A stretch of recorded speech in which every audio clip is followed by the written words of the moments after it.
Hoy para este primer debate. Nivia Vélez.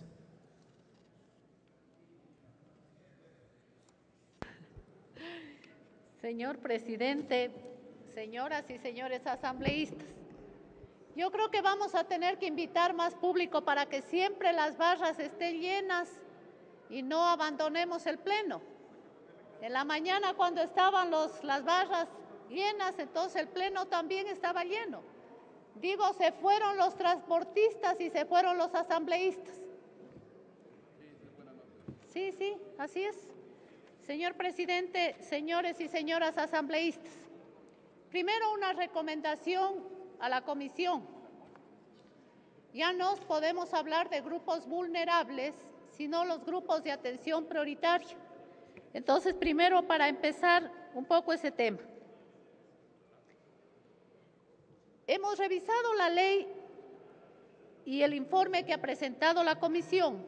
Y claro, hay que reconocer, todo informe tiene tras un gran esfuerzo de quienes integran las diferentes comisiones. Pero yo sí creo que hay observaciones que deben tenerse en cuenta. Primero, no es la Dirección Nacional de Tránsito, por más competencia tenga, quien tiene que otorgar a los municipios las competencias en esta materia. La competencia nace de la propia Constitución y de la ley que es el Código de Organización Territorial. Entonces me parece que no ha existido una relación entre lo que se trabaja o lo que contiene el COTAC y lo que propone la comisión y esta reforma. Igualmente, señor presidente, dice que a los municipios se les entregaría la competencia de regular el tránsito del sector urbano. ¿Cómo así esta ley tiene que entregar o entregaría a los municipios? Tiene que ver con lo que dije antes. Es la Constitución. Ellos no pueden estar por encima de la Constitución. Esta ley no está por encima de la Constitución. Igualmente, se deja un vacío en la regulación del tránsito y transporte rural. ¿Para qué se deja ese vacío? Porque solo se habla de lo urbano, pero después se dice que la Dirección Nacional tendrá la facultad de otorgar competencias de transporte mixto. Voy a esperar que termine el señor presidente, pero que me descuenten el tiempo que estoy esperando, por favor.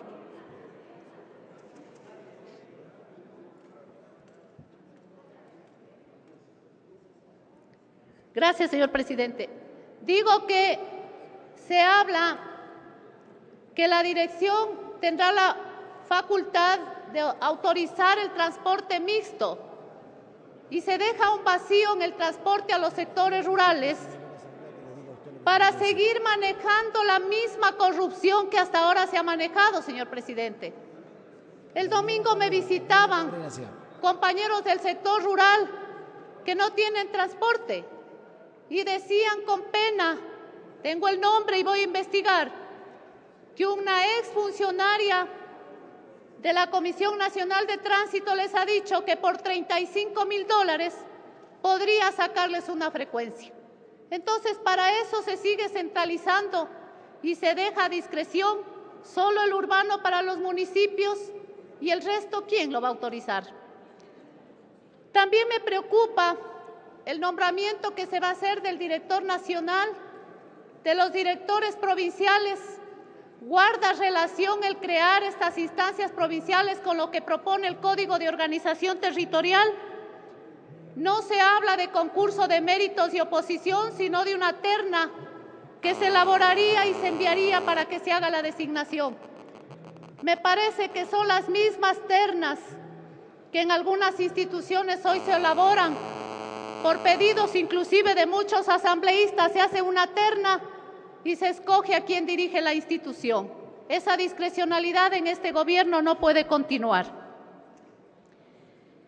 En cuanto al lenguaje, señor presidente, señores y señoras asambleístas, en todas las leyes se ha hecho un gran esfuerzo por mejorar el lenguaje y manejar un lenguaje inclusivo, un lenguaje y unas normas que respeten el artículo 65 de la Constitución que habla de la paridad. Aquí parece que el tránsito es solo una competencia de hombres. Entonces, a lo largo de la ley solo se habla de los directores de tránsito. Yo pido también a la comisión que revise el lenguaje. Y he dejado al último el tema de atención a los grupos, el tema de la atención a los grupos prioritarios o de atención prioritaria. En la Constitución, señor presidente y señores y señoras asambleístas, permanentemente ha constado que las personas con discapacidad serán personas que tengan atención prioritaria y que paguen el 50% del pasaje, que los adultos mayores sean beneficiados también con el 50% del pasaje. Pero aquí no hay sanciones, dice que se sancionará, que se hará constar en el reglamento. ¡Qué maravilla! Si nosotros sabemos muy bien que cuando un taxista ve a un anciano o cuando ve a una persona con discapacidad no la recoge para no cumplir con la ley. Y si la recoge muchas veces la maltrata. Entonces aquí en esta ley también que hacerse constar cuál va a ser la sanción en estos casos. Yo creo, señor presidente y señores y señoras asambleístas, que la ley no solo tiene que ser punitiva, la ley también tiene que contener estímulos. Y así como ponemos la pérdida de puntos en la licencia, también debemos poner estímulos a los transportistas. Pero he dejado para referirme al final al SOAT, señor presidente. Ya decía algún asambleísta, parece que vinieron los que manejan los seguros privados a ser parte del debate de esta ley. El 15 de septiembre del 2009 yo le pedí al señor fiscal general del Estado que investigue lo que está ocurriendo con el SOAT. Antes él había tenido una intervención que hay que reconocerla, fue acertada. Pero cuando yo envié la comunicación denunciando que esa multa, ese recargo que se cobra del 15% no es legal y que no puede multarse para que vaya a parar este dinero a sectores privados, jamás tuve una respuesta. Espero que esta asamblea tome los correctivos del caso. Se propone en el artículo 231 un fondo de cesantía. Yo no sé si esta ley es de seguridad social o es ley de transporte y tránsito, porque en la nueva ley de seguridad social sí se prevé el seguro social para los transportistas, de manera que considero que no debe ir aquí. Y en el tema de la propuesta que existe del Fondo de Prevención Vial, este debe ser el famoso SOAT y debe ser recaudado por los municipios, a los municipios que son quienes tienen la responsabilidad de definir el tránsito y transporte terrestre en el sector rural. A ellos tiene que dársele la facultad de recaudar el SOAT y para que con eso pueda alimentarse el Fondo de Prevención Vial de Accidentes.